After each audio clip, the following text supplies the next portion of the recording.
Welcome to Immunology. अस्सलाम वालेकुम everyone. Previous lecture हमने एंड किया था ग्राफ्ट और होस्ट की डेफिनेशन पे। अब हमने पढ़ना है ट्रांसप्लांटेशन की कितनी टाइप्स हैं, कि मतलब हम जो ऑर्गन जो ग्राफ्ट ले रहे हैं, तो organ being donated is called graft. जो हम ग्राफ्ट किसी से ले रहे हैं वो हम कहाँ से ले रहे हैं, ठीक है, उसकी डिफरेंट टाइप्स हैं। यूएचएस का मोस्ट फेवरेट शॉर्ट क्वेश्चन है। सबसे पहले मैं आपको ये पिक्चर शो करा रही हूँ। इस पिक्चर में आप देखो, ये पेशेंट है और ये मेरा भांजा था क्या है अल्हम्दुलिल्लाह। तो इसकी क्या था, इसको क्लेफ्ट था। ऑलरेडी हमने पढ़ा हुआ है क्लेफ्ट के बारे में। तो इनकी ना क्या होती है, जेनेटिकली डिसऑर्डर होता है क्लेफ्ट, और इसमें बोन नहीं होती। तो इसका क्या होगा, इसका ना ऑपरेट तो हो चुका है, ठीक है, लेकिन 7 years बाद इसकी ये जो जॉ लाइन है, जॉ बोन है ना, ठीक है, अपर जॉ, इसकी ये बोन नहीं है। ये 7 साल का होगा ना ये बच्चा, तो डॉक्टर ने बताया कि इसकी जो लेग है ना, उससे ही हम बोन उठाएंगे और इसकी यहाँ पर जो है ना ट्रांसप्लांट करेंगे। तो मतलब अपने अंदर की ही एक हड्डी उठा रहे हैं और वो आपके मुंह में लगाया जा रहा है, मतलब आपके अंदर ही वो चीज़ लगाई जा रही है। ये एक स्टोरी है और रियल स्टोरी है, मेरे अपने भांजे की है। उसके अलावा अब आप लोग ये देखो, हाँ एक अब ना, ये सबसे पहली बात मैं आपको ये बता दूं, ये मैं आपको स्टोरीज से याद कराऊंगी। अगर आपने ये डेफिनेशन स्टोरीज से याद रखी ना, तो आपको हमेशा याद रहेंगी। अच्छा, तो अब बेसिकली जो बोन मैंने जो आपको पिक्चर दिखाई, उसमें बेबी को क्या है, क्लेफ्ट पैलेट है, क्लेफ्ट पैलेट है, और ना उसकी बोन नहीं है, जॉ बोन, ठीक है। अब नेचुरली ये डिसऑर्डर है कंजेनिटल, तो अब उसकी फीमर से या कहीं से भी वो बोन उठाएंगे और इधर ना लगा देंगे, ग्राफ्ट कर लेंगे। That is called, this type of graft is called autographed. Autographed क्या हो रहा है कि पर्सन की अपनी ही चीज़ उठाकर उसकी बॉडी में किसी एक टिश्यू से दूसरे टिश्यू में जो है ना इंजेक्ट कर लो या ट्रांसफ़र कर लो या ट्रांसप्लांट कह दो करना, दैट इज़ कॉल्ड ऑटोग्राफ। और एक और एग्जांपल मैं ऑटोग्राफ की आपको देना चाहती हूँ।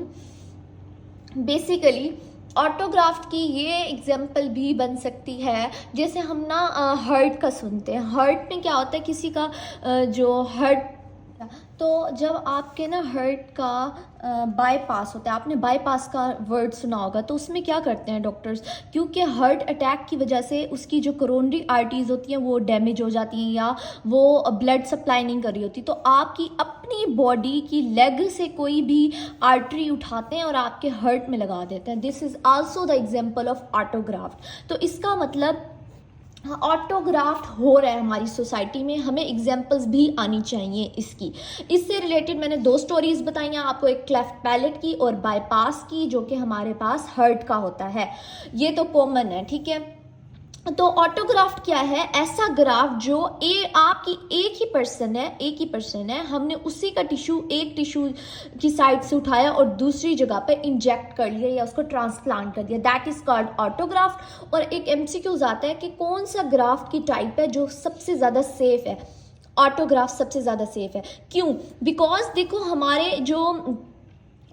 हमारे पास जो ये फॉर एग्जांपल जो बोन का ही देख लो, अब बोन के जो सेल्स हैं, अब जहाँ क्लेफ्ट पैलेट है, अब हमने बोन उठानी है, बोन का वो जो पीस है वो हम डॉक्टर्स उठाएंगे फीमर से या फिर किसी भी बोन से उठाएंगे, मोस्टली फीमर से उठाते हैं।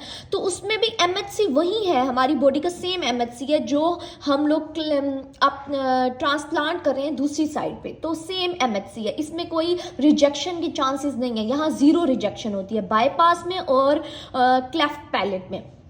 बाईपास में और मसला हो सकता है कि डॉक्टर से कोई गलती हो जाए, लेकिन रिजेक्शन 0 चांसेस होते हैं कि इसमें रिजेक्ट हो, हमेशा ही ऑलवेज जो है ना ये देखो यहाँ पर एक वर्ड लिखा हुआ है, इट ऑलवेज टेक्स मतलब हमेशा एक्सेप्ट करती है बॉडी, अपना ही पार्ट हमेशा ही एक्सेप्ट करेगी। अच्छा, अब दूसरी टाइप हमारी जो बुक है वो ये बताती है, जिसका नाम है साइनजेनिक ग्राफ्ट। अच्छा, अब इस ग्राफ में क्या होता है, इसमें हम कहाँ से ले रहे हैं, कहाँ से डोनेट कर रहे हैं हम लोग। साइन का मतलब क्या होता है, सेम। तो जो आइडेंटिकल ट्विंस होते हैं, जो एक ही जाइगोट से बने हुए होते हैं, देखो एग बना, जाइगोट आपस में क्या होते हैं, डिफरेंशिएट, लेकिन है आइडेंटिकल। तो इसके जीन्स भी सेम, इसके जीन्स भी सेम, इसकी एमएचसी भी सेम, इसकी एमएचसी भी सेम। तो इसमें क्या होगा, आपने आइडेंटिकल ट्विंस में, फॉर एग्जांपल आप लोगों ने सुना हुआ होगा कि एक बच्ची है या बच्चा है या एक लड़का लड़की मर्द औरत जो भी हो, ठीक है, उसमें उसकी किडनी खराब हो गई है, तो डॉक्टर पहले प्रायोरिटी कहाँ से लेते हैं कि आपका अपना कोई, आपकी अपनी फैमिली से कोई दे। क्यों? बिकॉज जीन्स की वजह से, ताकि उनकी एमएचसी सेम हो, चाहे एमएचसी 1 हो चाहे एमएचसी 2 हो, वो सेम होनी चाहिए।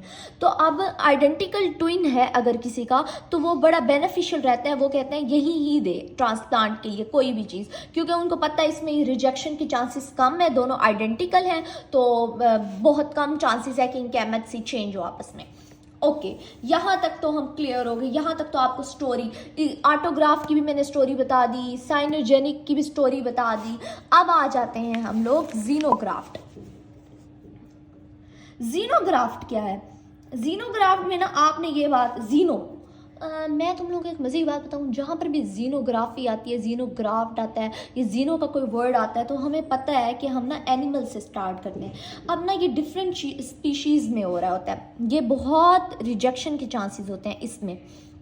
जीनोग्राफ्ट में क्या होता है कि आपके एनिमल से कोई चीज़ उठाई और वो किसी ह्यूमन में डाल दी। अब मैं आपको स्टोरी सुनाती हूँ, इससे रिलेटेड 3-4 स्टोरीज़ हैं। अब हमें पता है अंग्रेज़ ना बड़े टेढ़े काम करते हैं। कैसे टेढ़े काम करते हैं? Zoom out. अंग्रेज जो है ना बड़े टेढ़े मिजाज के, उनको एनिमल्स बहुत अच्छे लगते हैं, ख़ास तौर पर पिग, जो कि हराम है हमारे इस्लाम में। तो वो करते क्या हैं, उन्होंने एक बार, एक बहुत अमीर बंदा था और ना उसकी जो है ना हार्ट का मसला हो गया था। 1-2 स्टोरीज सुनाऊंगी इससे रिलेटेड।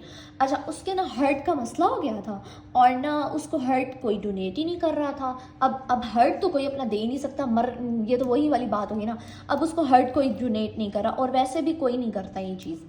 अच्छा, तो उसने क्या किया, जो उसने अमीर था उसने पैसे लगाए, उसने कहा एनिमल्स, डॉक्टर्स ने क्या किया, पिग से हार्ट लिया, उसमें ना उनकी म्यूटेशन कर ली कि वो इंसान की तरह काम करे, मतलब म्यूटेशन वगैरह करके पिग का हार्ट उठाया और उसके अंदर इंजेक्ट कर दिया।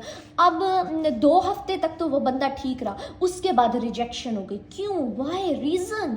यार आप किसी और स्पीशी से वो चीज़ उठा रहे हो, बेशक आपने म्यूटेशन कर लिया, आपने उसके एमएचसी सेम कर दिए, आपने बहुत कुछ किया, लेकिन फिर भी रिजेक्शन के चांसेस हैं। आप नेचर को चेंज नहीं कर सकते ड्यू टू माइनर एंटीजेंस। ये क्यों होता है? अगर आप एमएचसी को मैच भी कर लो तो माइनर एंटीजेंस दोनों के बहुत डिफरेंट होते हैं, उनको आप नहीं कर सकते, तो रिजेक्शन के चांसेस बहुत ज़्यादा होते हैं। और एक और मज़े की एग्जांपल देती हूँ। इन्होंने ये भी काम किया था अंग्रेज़ों ने कि ना बेसिकली क्या किया था कि ना एक इंसान था, वो जल गया था, उसकी स्किन बिल्कुल बर्न हो चुकी थी। अब उसकी स्किन बर्न हो चुकी थी, अब कोई इंसान अपनी स्किन तो नहीं दे सकता, या फ़ौरन तो स्किन नहीं दी जा सकती ना। तो डॉक्टर्स ने क्या किया था, सिर्फ आर्जी तौर पर, आर्जी मतलब टेम्परेरीली उन्होंने क्या किया था कि पिग की स्किन उठाई थी और उस बंदे को लगा दी थी। अब पिग की स्किन पे भी तो एमएचसी है, क्योंकि स्किन के सेल्स पे भी तो न्यूक्लियस है, उन पे भी तो एमएचसी हैं, चांसेस हैं भाई रिजेक्शन के। तो ना उसके बाद कुछ ही, मतलब मेरे ख्याल से कुछ ही 1 साल तक उसको सही रहा था। उसके बाद उन्होंने दोबारा से क्या किया था, रिजेक्शन शो हो रही थी, तो फ़ौरन तब तक उन्होंने ना इंसान की स्किन का इंतज़ाम कर लिया था। तो ये अंग्रेज़ जीनोग्राफ बहुत करते हैं, हम ये नहीं प्रेफर करते, और इसमें रिजेक्शन के चांसेस बहुत ज़्यादा हैं। ये वाहिद है जिसमें रिजेक्शन के चांसेस फेयर हैं, क्योंकि डिफरेंट स्पीशीज़ हैं। एक एनिमल से आप इंसान में डालोगे तो रिजेक्शन तो होगी ड्यू टू माइनर एंटीजेंस, चाहे आप एमएचसी उसकी सही कर लो, आप उसको मैच कर लो, आप उसमें म्यूटेशन कर लो, जो कुछ कर लो, बट माइनर एंटीजेंस को तो आप नहीं कर सकते। अच्छा, अब हमने 3 डिस्कस कर ली। सबसे पहले ऑटोग्राफ का कहा कि हमारी मतलब एक ही इंसान है, उसी का ही पार्ट, बॉडी का एक पार्ट से दूसरे पार्ट तक। Syngeneic identical twins. Xenograft animals different species में हो रहा है, एनिमल टू ह्यूमन। अब आ जाएगा same species but different humans, which is the allograft. Allograft में क्या होता है बेसिकली, ये तो मोस्टली हो रहा है, पाकिस्तान में भी हो रहा है एलोग्राफ्ट।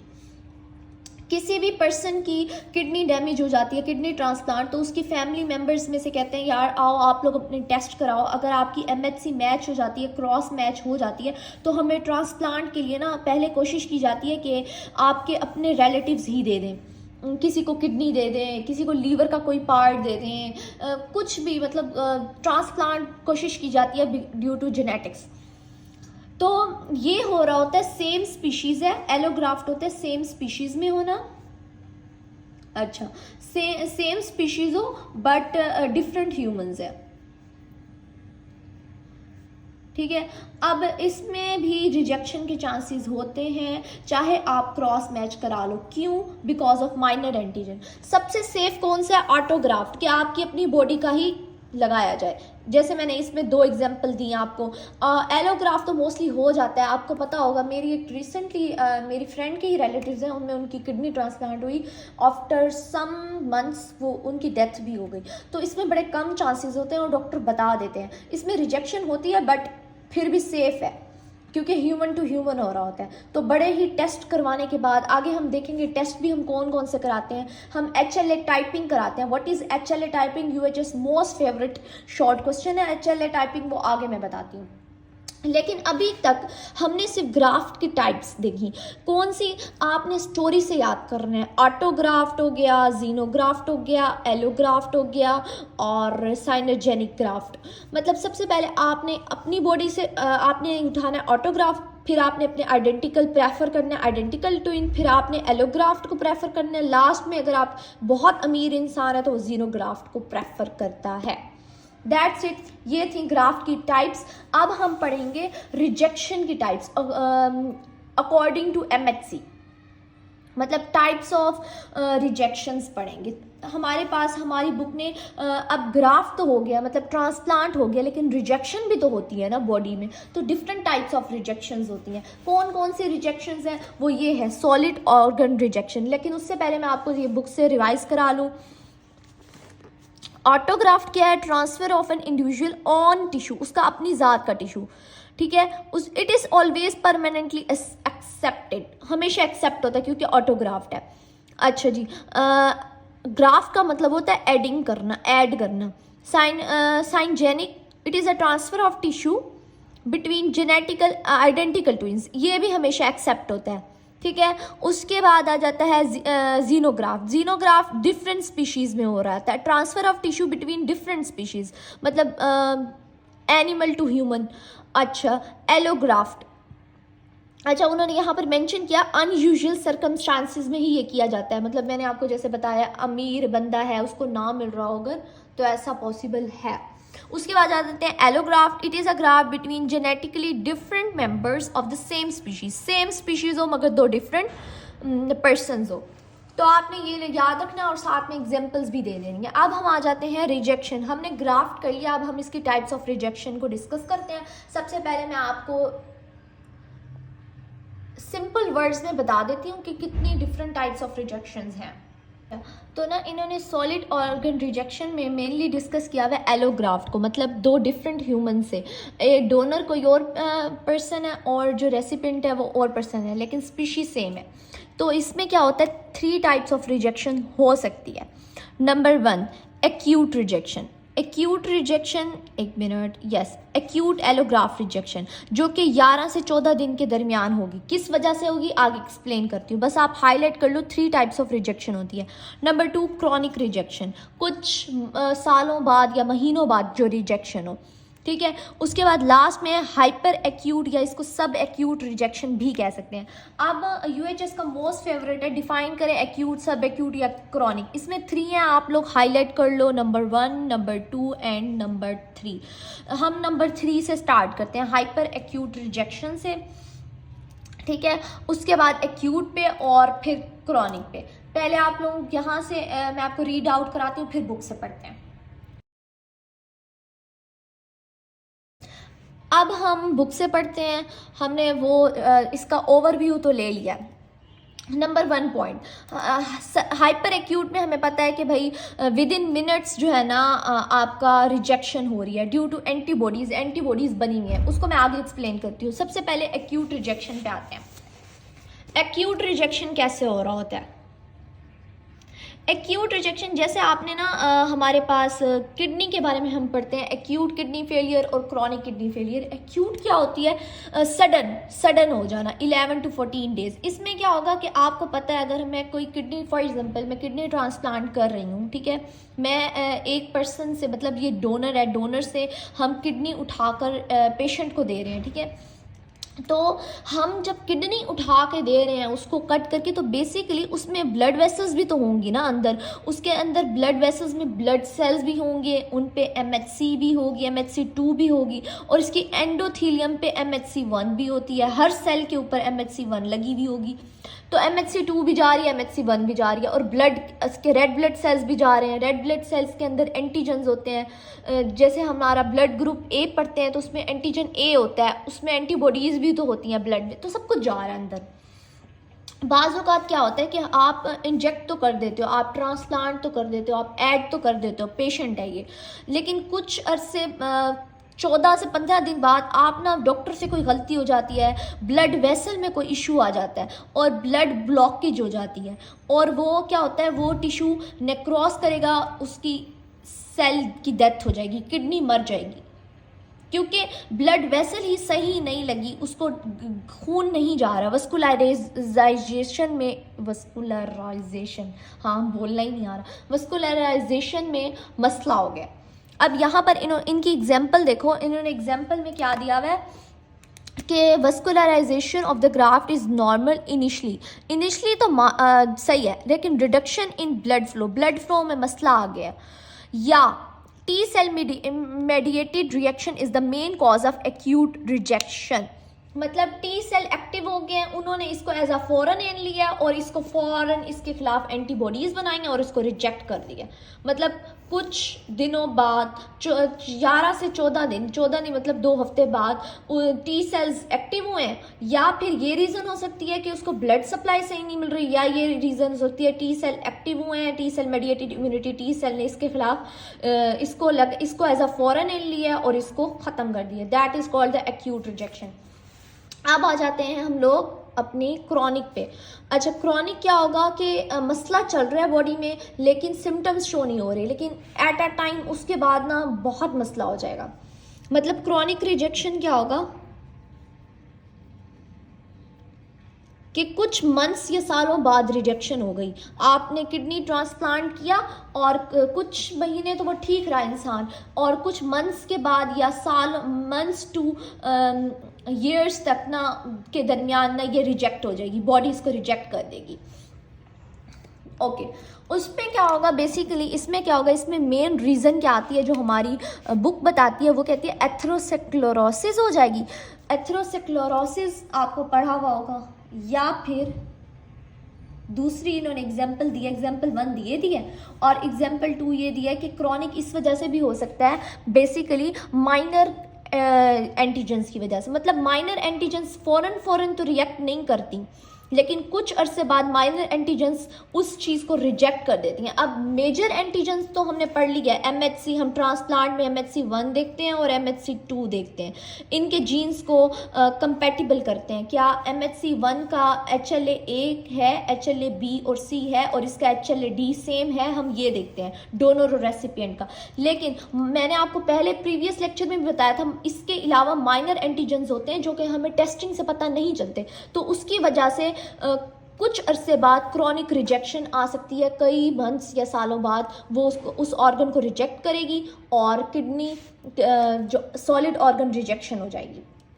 अच्छा, इसमें अब आप बुक से हाईलाइट कर लो, नंबर 1 एग्जाम्पल ये दिया है और नंबर 2 पे माइनर एंटीजेंस के बारे में बताया गया है। अच्छा, माइनर एंटीजेंस की पुअर प्रोग्नोसिस, फिर इसको ठीक भी नहीं किया जा सकता। मतलब इस चीज़ को बस एक बार रिजेक्ट बॉडी ने कर दिया तो कर दिया, इसको ठीक नहीं किया जा सकता, इसकी प्रोग्नोसिस अच्छी नहीं होती।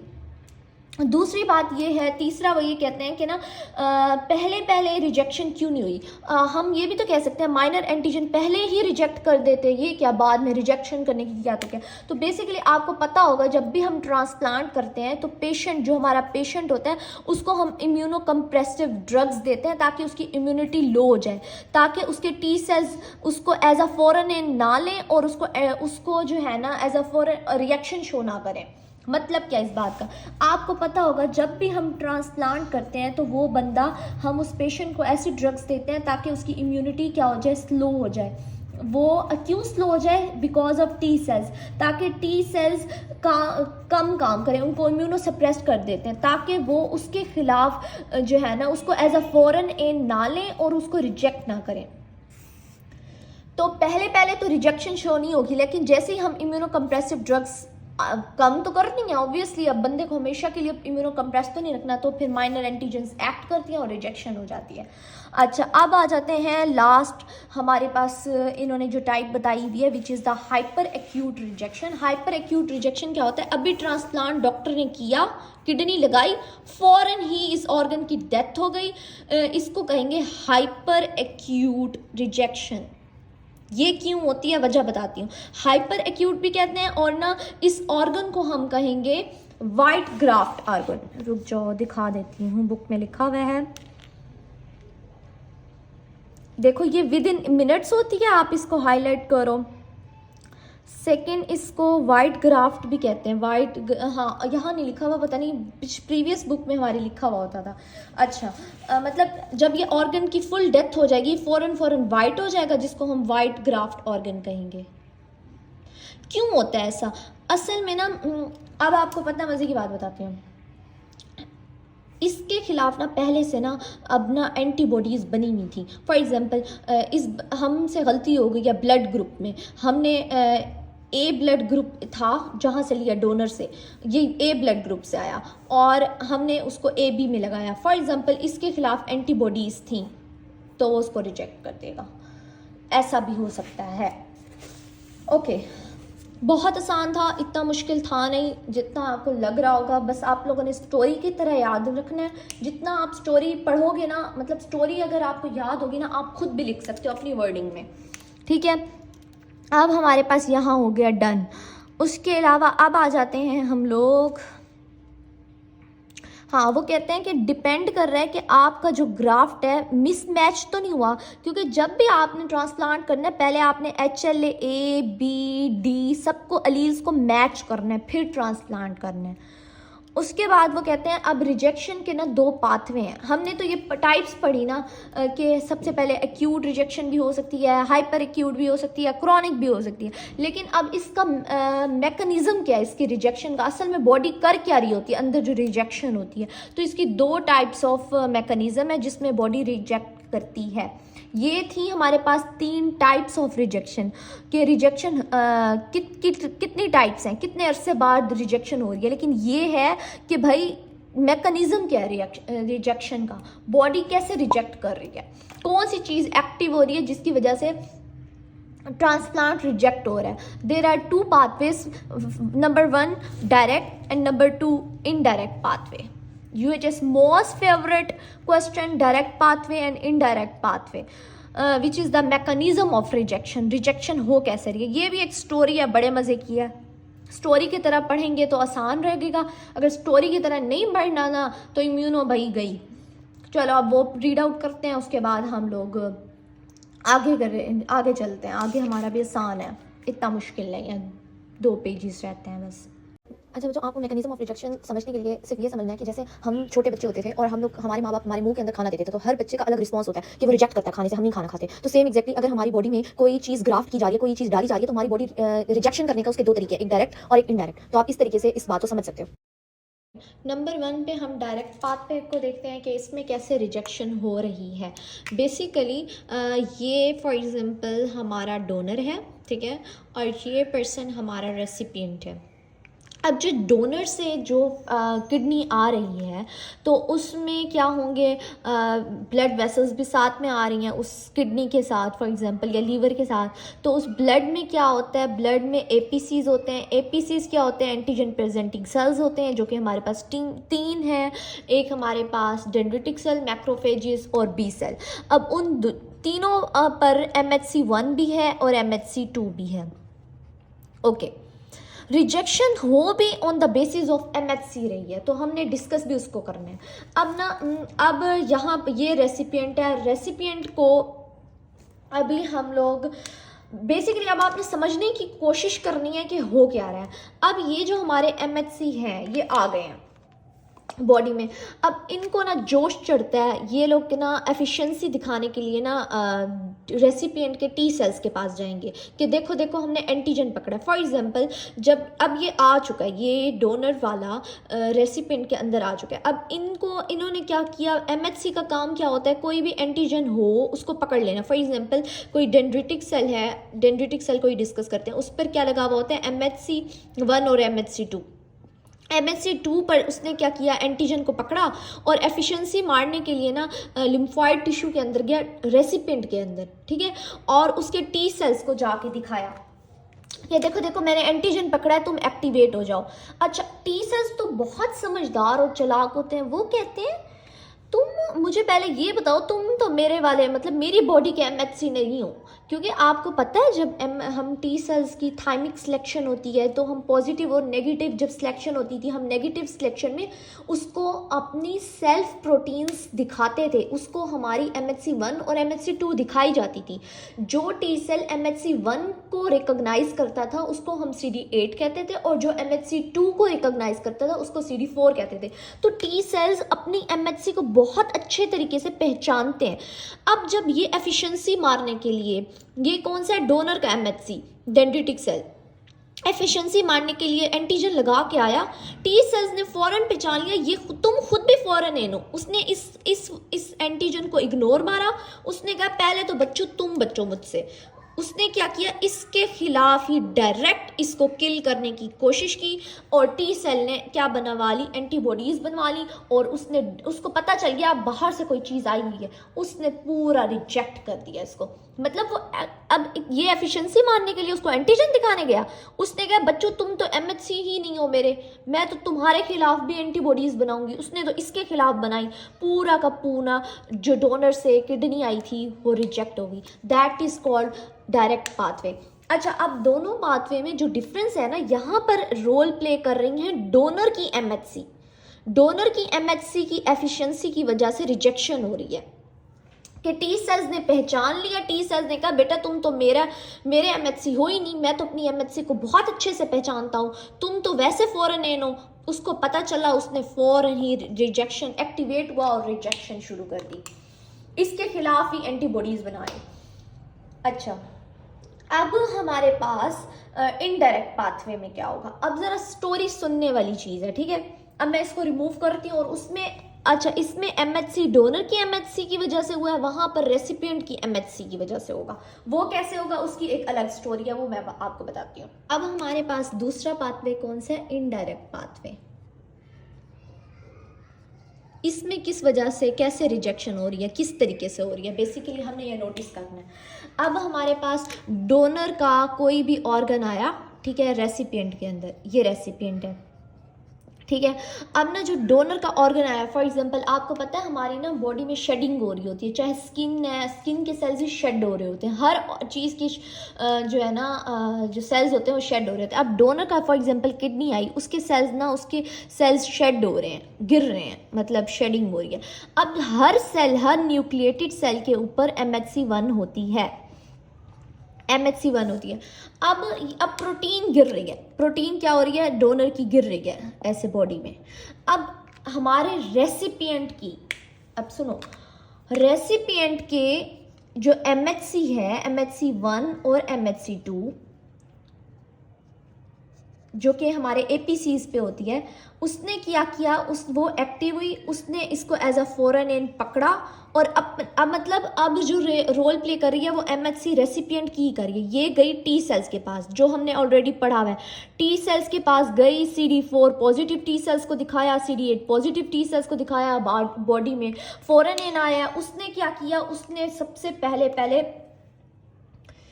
खुद गया, चेक किया, इसको, इस ऑर्गन को पूरा किल करने की कोशिश की। उसने B सेल्स को एक्टिवेट किया, B सेल्स जागो, एंटीबॉडीज बनाओ, एंटीबॉडीज आओ, इसको आके मदद करो किल करने में, रिजेक्शन हो जाएगी।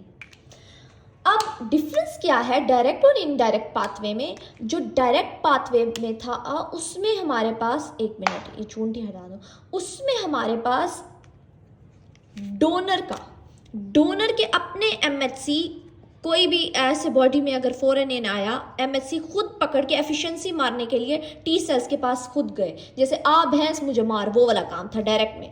इनडायरेक्ट में आपकी प्रोटीन शेड हो रही है, जो रेसिपिएंट के एमएचसी और एमएचसी2 ने रिकॉग्नाइज किया एज अ फॉरेन इन और टी सेल्स को एक्टिवेट किया और टी सेल्स ने इसको जाके किल करना है। ये है हमारे पास दो पाथवे। अब हम इसको बुक से रीड आउट करते हैं। आपने इस स्टोरी को लिख लेना है, जैसे भी करना है लिख लो, उसमें एज अ स्टोरी याद करो और जब पेपर होने वाला हो बुक से रीड आउट कर लेना, बस दैट्स इनफ फॉर यू।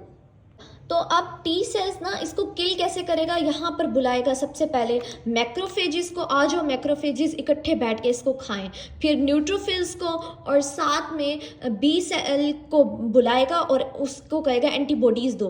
तीनों मिल के आपस में आके इसकी पार्टी करेंगे। पार्टी मतलब इसको खा जाएंगे, इसको ख़त्म कर देंगे, इसको रिजेक्ट कर देंगे। अब हम पढ़ते हैं अपनी बुक से डायरेक्ट पाथवे और इनडायरेक्ट पाथवे।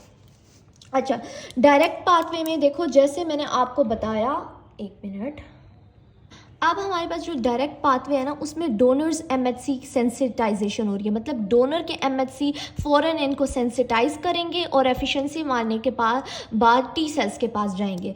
अब बेसिकली फॉर एग्जांपल एचएल किसी भी पेशेंट का मिस मैच हो चुका है, जिसकी वजह से डोनर के एमएचसी ने एंटीजन उठाया और टी सेल्स के पास खुद गए।